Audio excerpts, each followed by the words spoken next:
notre temps d'enseignement à l'écoute de la parole. Ce temps de partage, ce temps de méditation de la parole, ce temps où nous voulons prendre quelques minutes pour apprendre un peu plus à connaître Dieu et nous faciliter dans la connaissance de notre Dieu. Jésus a dit la vie éternelle, c'est qu'ils te connaissent toi le vrai Dieu et celui que tu as envoyé Jésus-Christ. Mais il est aussi écrit dans le livre de Daniel 11 au verset 32, ceux du peuple qui connaîtront leur Dieu feront de grands exploits. Alors l'objectif de notre programme est vraiment de nous aider à mieux connaître Dieu chaque jour par la méditation de la parole. Nous allons incliner la tête ensemble et recommander ce temps d'enseignement sous le contrôle de l'Esprit de Dieu qui nous donnera l'intelligence. Il ouvrira notre intelligence. Cher Saint-Esprit de Dieu, nous te rendons grâce. Nous te disons merci d'être présent au milieu de nous. Merci au Père de t'avoir envoyé pour nous conduire. Selon que Jésus a dit qu'il nous conduira dans toute la vérité, nous voulons que toi seul, tu sois le seul enseignant par excellence au milieu de ce temps. Que tu illumines les yeux de nos cœurs, que tu ouvres nos cœurs, que tu ouvres notre entendement et notre intelligence, afin que nous puissions recevoir simplement ta parole et comprendre, afin que nous puissions faire un pas en avant dans la connaissance de qui tu es et de qui nous sommes. Nous te donnons tout le contrôle, Esprit de Dieu. Détruis et endommage ce que toi tu ne veux pas et ce que toi tu n'as pas planté, et illumine les yeux de nos cœurs. Et plante ta parole qui nous transforme et qui nous conduit vers le salut de nos âmes. Merci dans le nom de Jésus. Amen. Alors, nous sommes là et nous rendons grâce à Dieu. Je rends grâce à Dieu pour vos vies. Je rends grâce à Dieu que vous soyez présents avec nous encore pendant ce temps de partage, pour cette émission à l'écoute de la parole. Je bénis le Seigneur pour vos églises, peu importe l'endroit où vous êtes dans le monde, que ce soit en Asie, en Amérique, en Europe, en Afrique où nous sommes. Nous rendons grâce à Dieu pour vos églises, les leaderships de vos églises, vos pères, et nous bénissons le Seigneur pour l'œuvre qu'il accomplit partout dans le monde. Je rends grâce à Dieu aussi pour mes pères, pour la parole de Dieu qui m'est permis d'annoncer, et au Seigneur de me permettre de me mettre debout devant vous et de parler encore et d'enseigner sa parole. Depuis un moment, nous avons commencé notre étude sur connaître Dieu.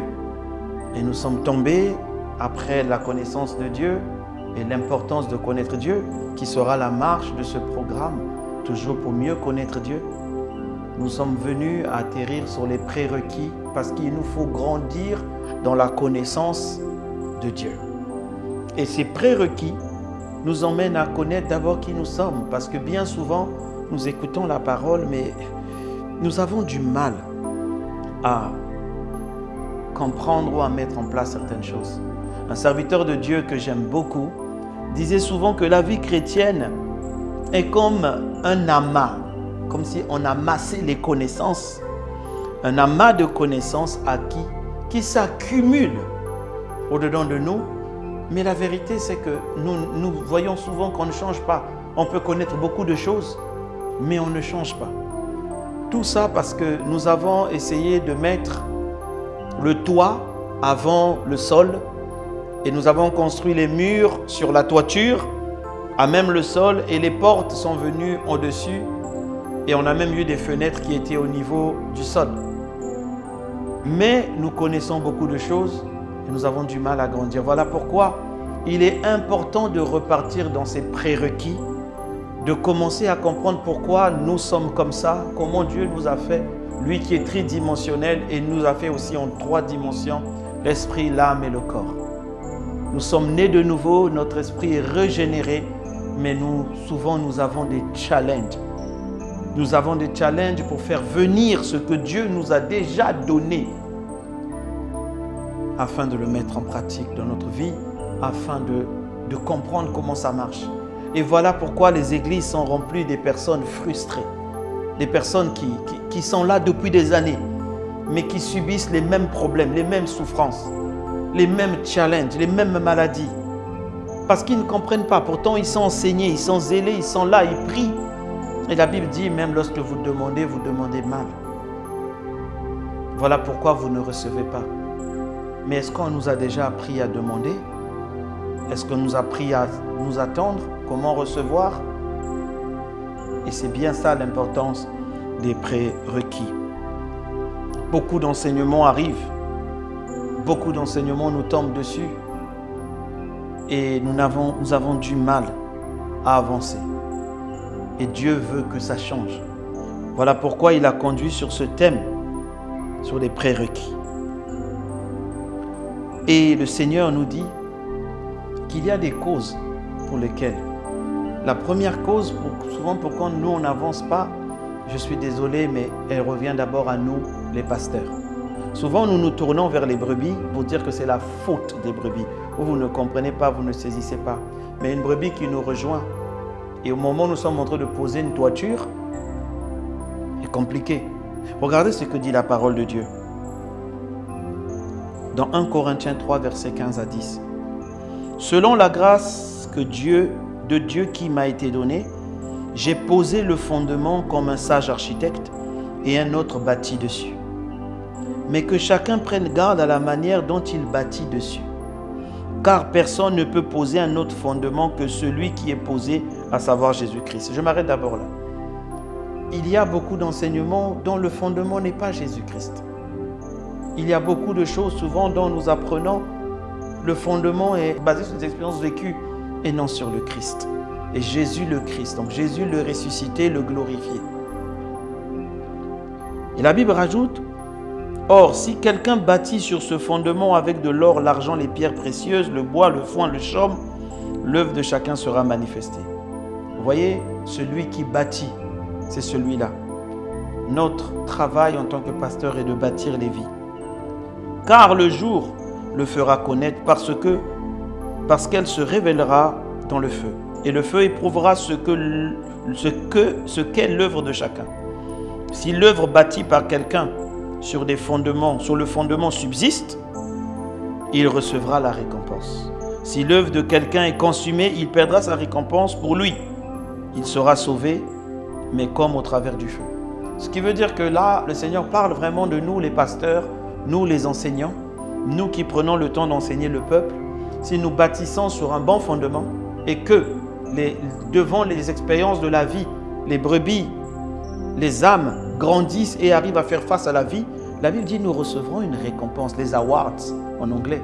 Nous allons recevoir une récompense dans cette vie même sur terre ici. Nous serons bénis. Mais si notre enseignement, la Bible dit, est consumé par le feu, on va perdre notre récompense ici. Et la Bible rajoute, mais nous on est sauvés. Il sera sauvé, mais comme au travers du feu. Donc, il est d'abord question de ceux qui bâtissent. Ceux qui bâtissent. Souvent, nous courons vers les révélations, révélation après révélation, sans savoir à quel niveau nous sommes.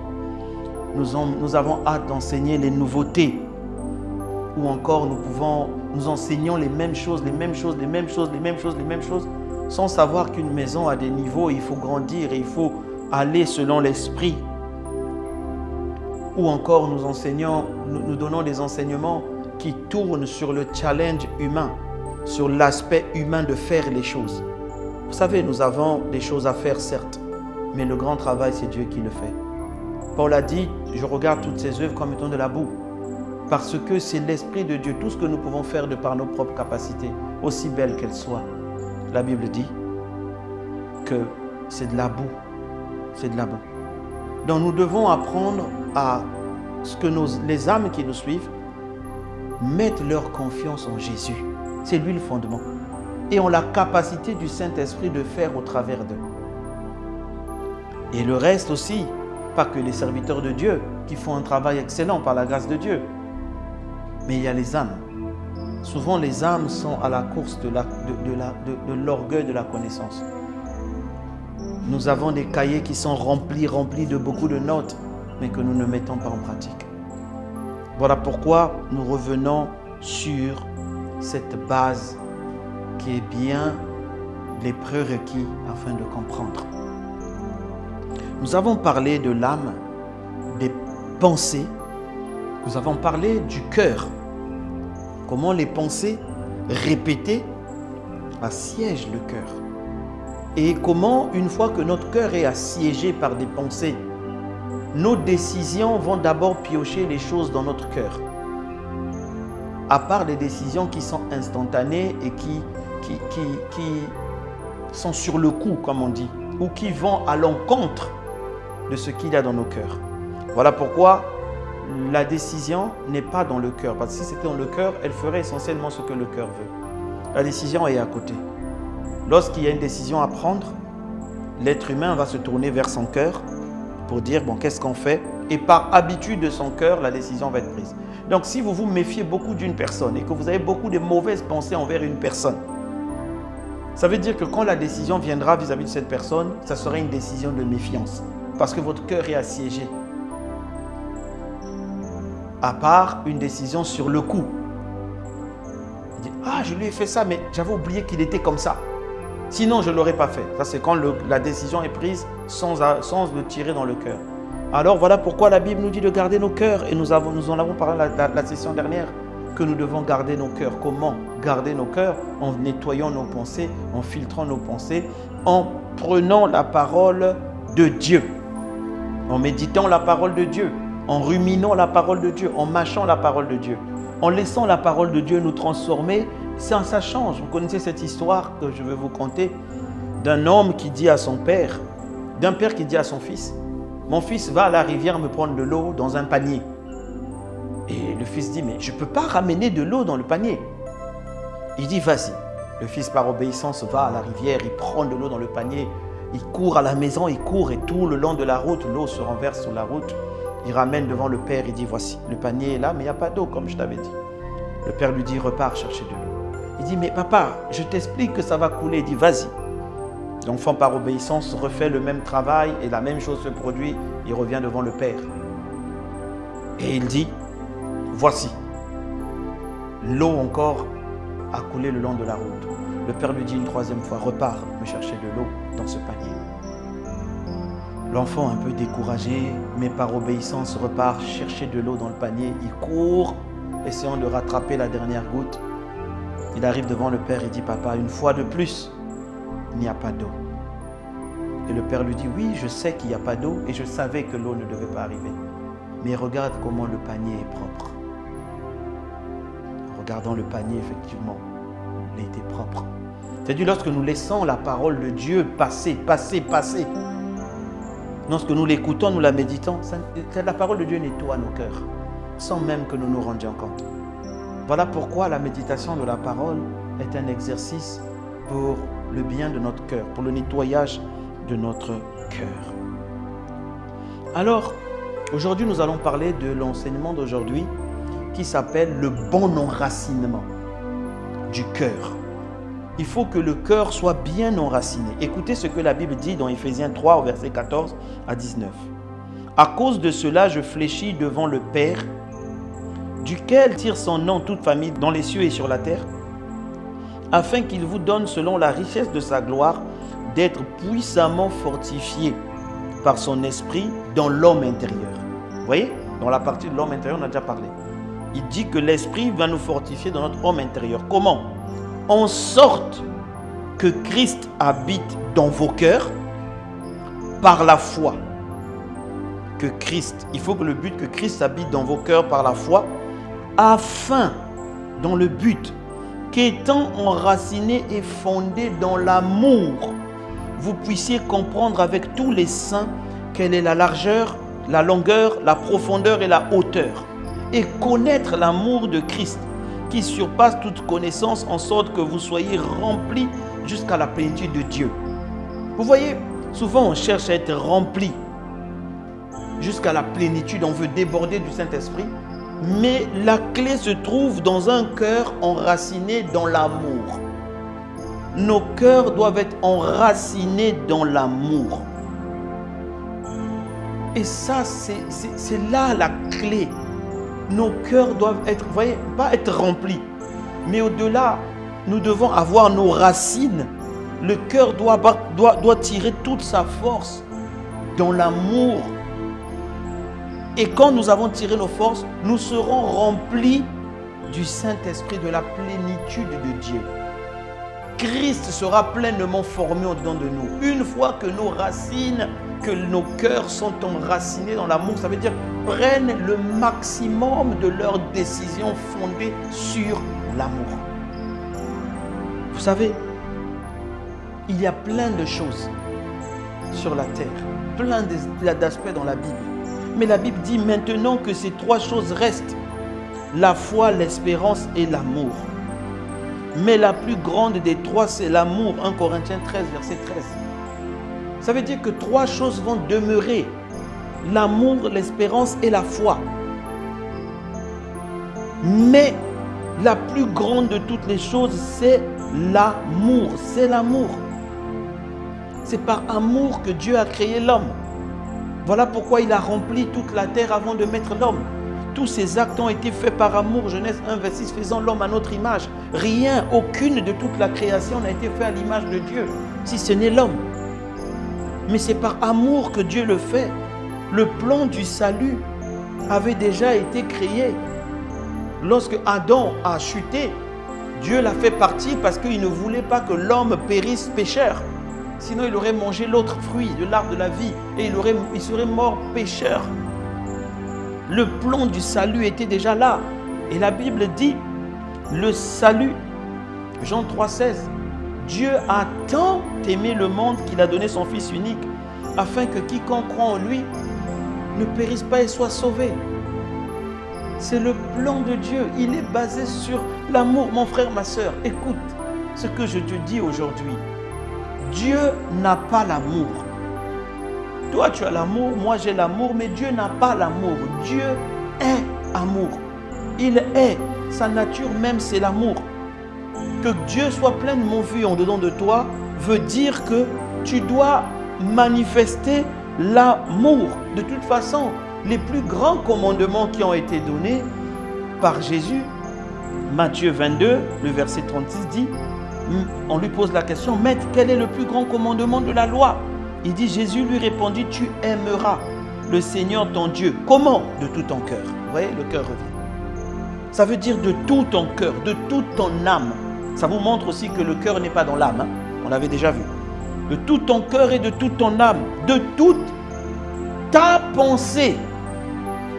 Ça veut dire que de tes pensées, il faut que tes pensées soient focalisées sur aimer Dieu. Et il dit, c'est le premier, le plus grand commandement. Mais Jésus ne s'arrête pas là. Il dit, voici le second qui est semblable, qui est pareil. Tu aimeras ton prochain comme toi-même.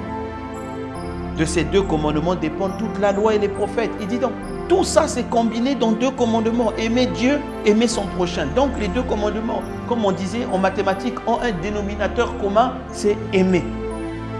C'est aimer. Aimer. Et plus loin encore, Jésus dit dans Jean 13, verset 34, « Je vous donne un commandement nouveau. Aimez-vous les uns les autres comme je vous ai aimé. Vous aussi aimez-vous les uns les autres. À ceci, tous connaîtront que vous êtes mes disciples si vous avez l'amour les uns les autres. » Mon frère, ma soeur, on n'est pas disciple de Dieu parce qu'on connaît toute la parole de Dieu. On n'est pas disciple de Dieu parce qu'on maîtrise les versets où on enseigne excellemment. On est disciple de Dieu parce qu'on aime. On aime les autres. On aime les autres.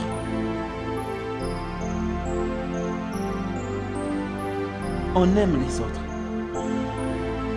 Et regardez ce que le Seigneur Jésus-Christ nous dit de ce qui se passe aujourd'hui de nos temps et de nos jours. Malheureusement. Malheureusement. La Bible dit, quand il parle de la fin des temps, dans Matthieu 24, Jésus leur répondit, à partir du verset 4, la version second 21, « Faites bien attention que personne ne vous égare, que personne ne vous perde. En effet, beaucoup viendront sous mon nom et diront, c'est moi qui suis le Messie, et ils tromperont beaucoup de gens. Vous entendrez parler de guerre et de menaces de guerre. Ne vous laissez pas effrayer, car il faut que toutes ces choses arrivent. Cependant, ce ne sera pas encore la fin. Une nation se dressera contre une autre nation et un royaume contre un autre royaume. Il y aura de divers endroits de la famine, des tremblements de terre. Tout cela sera le commencement des douleurs. Alors on vous livrera à la persécution. et l'on vous fera mourir. Vous serez détestés de toutes les nations à cause de mon nom. Beaucoup trébucheront alors, et ils se trahiront, se détesteront les uns les autres. Beaucoup de prétendus prophètes surgiront et tromperont beaucoup de gens à cause de la progression du mal. L'amour du plus grand nombre se refroidira. Mais à celui qui persévérera jusqu'à la fin sera sauvé. Cette bonne nouvelle du royaume sera proclamée dans le monde entier pour servir de témoignage des nations, alors viendra la fin. Voyez, il dit que tout ça va arriver parce que l'amour d'un grand nombre va se refroidir. L'amour d'un grand nombre se refroidira. Aujourd'hui, l'amour d'un grand nombre se refroidit même dans les familles, dans les églises, autour de nous. L'amour d'un grand nombre se refroidit. Le mal augmente, on trouve des calomnies. On tire sur les autres, on parle du mal des autres. On fait des messes basses contre les autres, tes frères en Christ. Des suspicions, on suspecte. L'amour ne suspecte pas le mal. Nous reviendrons dessus. La haine, on a envie de faire mal. La rancune reste et vient gangréner les cœurs. Les douleurs, l'orgueil du moi. On ne veut pas que les autres frères prospèrent. On ne veut pas que les membres de sa famille deviennent. On veut que ce soit juste nous, la vengeance. On veut faire mal aux autres, on veut se venger. L'envie de posséder seul, de rester seul, le manque de pardon, l'absence de compassion. Et ça, on trouve ça aujourd'hui dans toutes les sphères. On le trouve dans la famille. La famille, comment ton frère est de même sang. Ou même quelqu'un avec qui tu as dormi sur le même lit, tu peux vouloir lui faire du mal. Il y a même des endroits où on veut tuer l'autre. La politique, ça devient, c'est comme si pour faire de la politique, il faut être mauvais, quoi. Le business, on veut mettre les bâtons dans les roues des autres, il faut que l'autre chute, même quand on le connaît bien. Le travail, n'en parlons plus, à cause de la recherche d'une promotion ou une autre, l'amour se refroidit. À cause de l'argent, j'ai vu des gens me dire, ah non, ça c'est l'argent, hein, faut éviter, non, ça on ne laisse pas. Je dis, mais mon frère, là tu viens de mettre l'argent au-dessus de toi, ma soeur. C'est comme si toutes tes valeurs s'arrêtent parce que là il y a l'argent. Dans le sport, on veut que l'autre se fasse mal, on va faire des fétiches, on va faire des choses bizarres, des gris-gris, pour que l'autre se fasse mal et que nous on soit titulaires. Même dans les milieux religieux, dans les églises, on commence à trouver ça. Des frères en Christ qui se haïssent. Des frères en Christ qui posent des actes de manque d'amour envers des autres. Des frères en Christ qui sont remplis de suspicions. Spécialistes des commérages, spécialistes des tirs. Moi, je les appelle des agents de division. Pourquoi? Parce que l'amour d'un grand nombre s'est refroidi. L'amour d'un grand nombre s'est refroidi. L'amour se refroidit. Regarde ton cœur, sonde-le, dis, à qui en veux-tu? Qui t'a fait du mal et que tu as du mal à pardonner? Quel souvenir as-tu gardé de mauvais de l'autre? Quel sentiment ressens-tu quand tu regardes un tel ou un Y? Si tu sens que tu as un sentiment de colère, va prier. Dis à Dieu, enlève ça de mon cœur, je reconnais. Dis au Seigneur, Seigneur, j'ai besoin que tu enlèves ça. Je veux que mon cœur soit enraciné dans l'amour.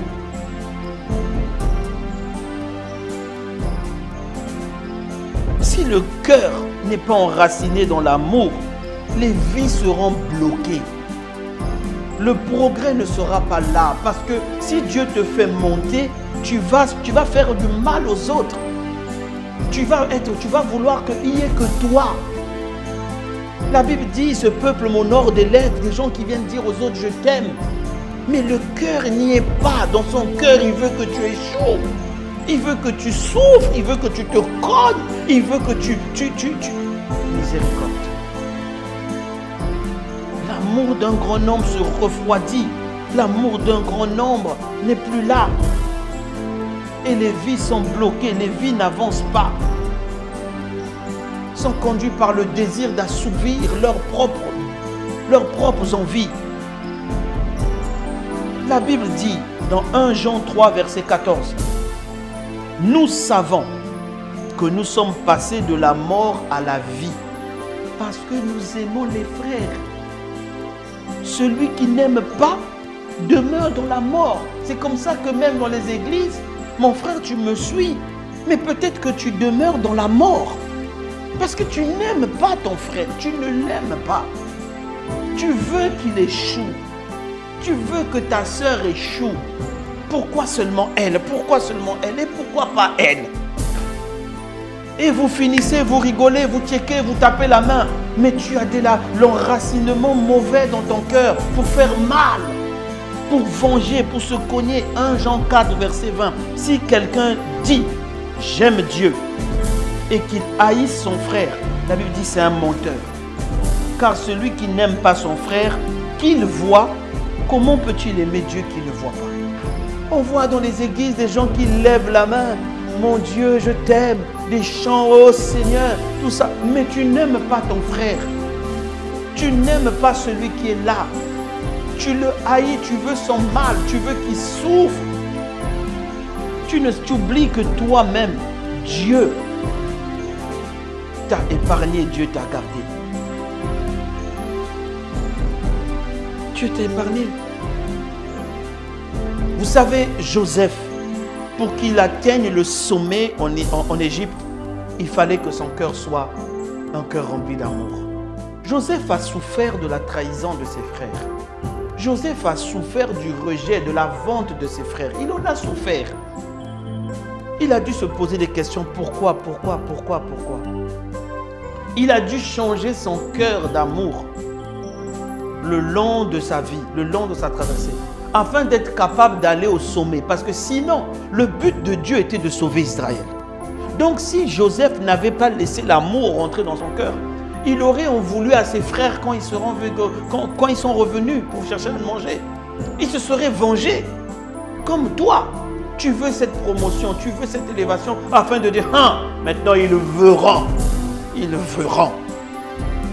Joseph, il a dû passer par là, de sorte que quand il a vu ses frères, il a dit non, le mal que vous avez voulu me faire, Dieu l'a changé en bien. Il m'a envoyé ici pour vous précéder afin que vous ne mourrez pas de faim. Il a compris que le plan de Dieu était dans le pardon. Le plan de Dieu était dans l'amour. Le plan de Dieu était, ses frères tremblaient. Il a compris ça, il a compris.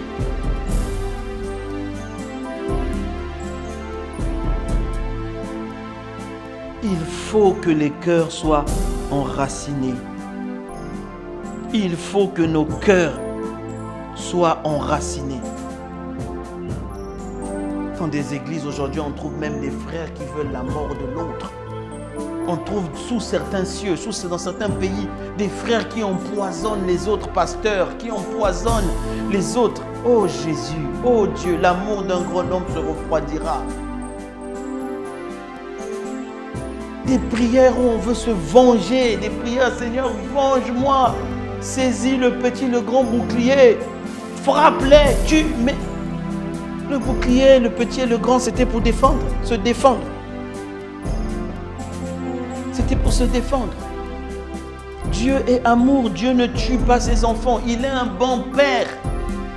Il est un bon père. Le Dieu qui a agissé dans l'Ancien Testament est le même qui agit dans le Nouveau Testament à une condition, c'est qu'aujourd'hui nous sommes devenus ses enfants. Dans l'Ancien Testament, ils n'étaient pas ses enfants, ils étaient des créatures comme les animaux. Là, nous sommes rentrés dans la famille de Dieu. Tu ne peux pas chercher la mort d'un frère en Christ.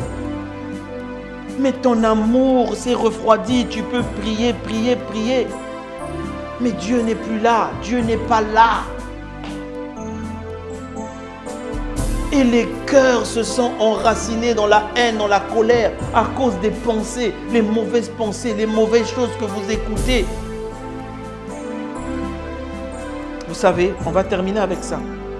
Le Seigneur m'a dit un jour, J'ai déjà donné ce témoignage. Alors que je méditais, le Seigneur me dit, Marc, connais-tu Jean 3,16? Ça m'a surpris parce que Dieu sait que je connais Jean 3,16. Je dis oui. Car Dieu a tant aimé le monde qu'il a donné son Fils unique afin que quiconque croit en lui ne périsse pas, mais qu'il ait la vie éternelle. Il m'a dit, tu connais Jean 3,17? Et là, je me suis arrêté. J'ai fait, oula. Il m'a dit, qui parlait? C'est toi, Seigneur, à Nicodème. Ok, pourquoi vous lisez le Jean 3,16 et vous ne lisez pas le 17? Je suis resté calme. Lis le Jean 3,17. J'ai lu. Car le Fils de l'homme n'est pas venu pour juger ni pour condamner le monde, mais il est venu pour que le monde soit sauvé par lui. C'est ce jour-là que j'ai connu ce verset dans ma tête. Et il m'a dit, pourquoi vous jugez et vous condamnez les autres? Homme de Dieu, pourquoi vous jugez et vous condamnez les autres? Je me suis mis à genoux, j'ai pleuré, je me suis prosterné. Depuis ce jour-là, j'ai décidé de ne plus juger, de ne plus condamner les gens. Les gens souvent, dans l'ancienne église où j'étais, me demandaient, comment, pasteur Marc, tu arrives à t'occuper des gens qui ont des problèmes, donc des gens qui sont rejetés, des gens qu'on sait, lui-là, son cas est pourri, son cœur est pourri. Comment toi tu arrives? J'ai dit, parce que je ne juge pas et je ne condamne pas. Comment tu fais? Dieu m'avait dit, ne juge pas, ne condamne pas les gens, afin de ne pas être jugé toi-même. Afin de ne pas être jugé toi-même. Le pardon devient quelque chose de rare à l'église. Le pardon devient quelque chose de difficile. Nous allons revenir sur le pardon à la prochaine session. Donc, vous voyez, mon frère, ma soeur, nos vies sont bloquées pas parce que Dieu ne veut pas, mais parce que nous ne sommes pas enracinés dans l'amour. Nos prières ne sont pas basées sur l'amour.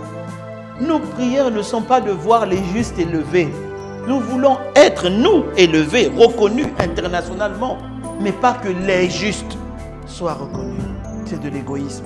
Nous voulons que dans nos familles, que nous on puisse percer, que tout le monde vienne nous demander.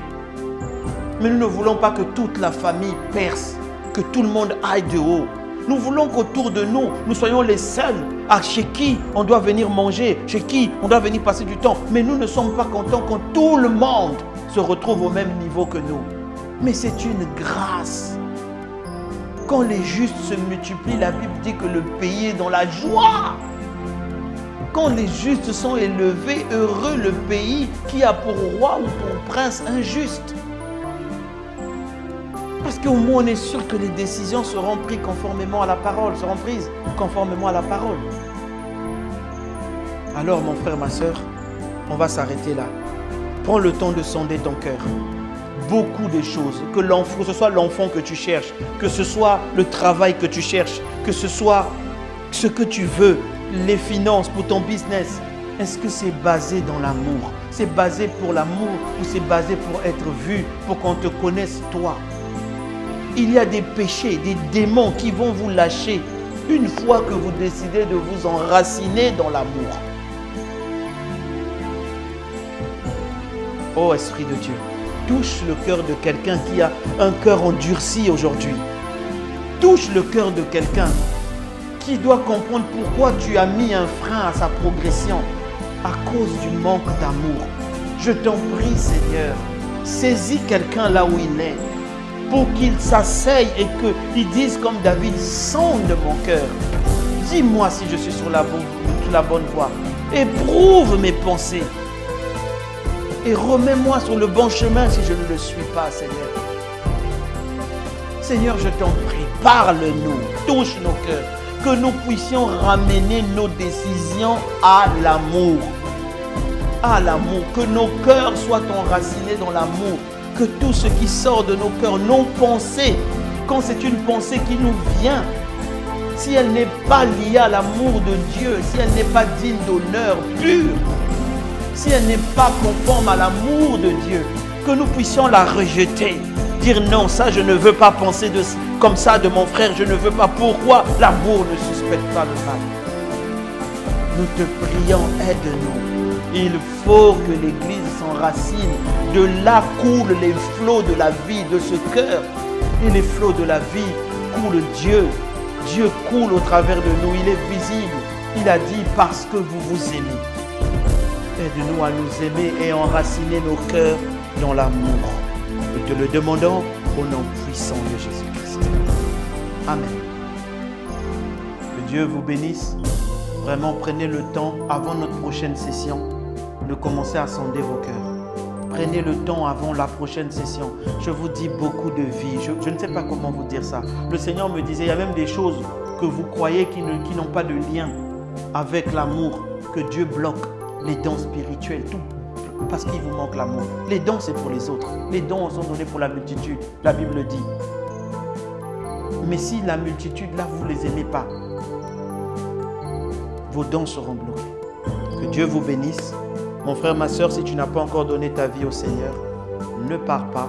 Suis cette prière avec nous. Donne ta vie à Jésus. Envoie-nous un message. Envoie-nous ton numéro de téléphone par le lien, par le mail qui va s'afficher. Nous allons t'accompagner. Nous allons t'orienter. Mais mon frère, à toi, ouvre ton cœur à l'amour. Ce sont des prières que Jésus aime. Dis Dieu, remplis-moi d'amour. Sonde mon cœur, enlève les choses qui me font mal, enlève les rancunes.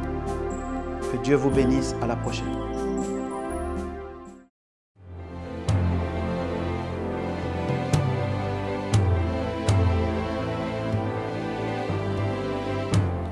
Ô Seigneur Dieu, je crois en ton Fils Jésus-Christ. Je crois qu'il est mort pour moi et que Dieu l'a ressuscité d'entre les morts. Je confesse de ma bouche que Jésus-Christ est le Seigneur de ma vie,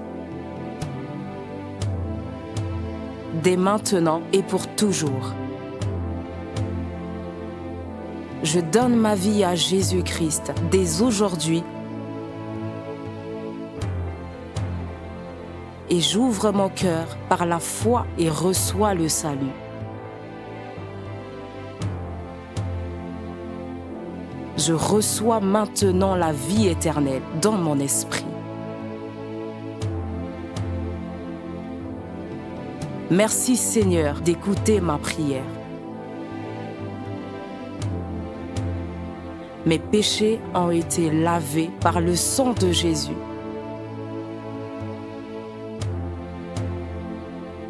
Christ vit maintenant en moi. Et je suis libre.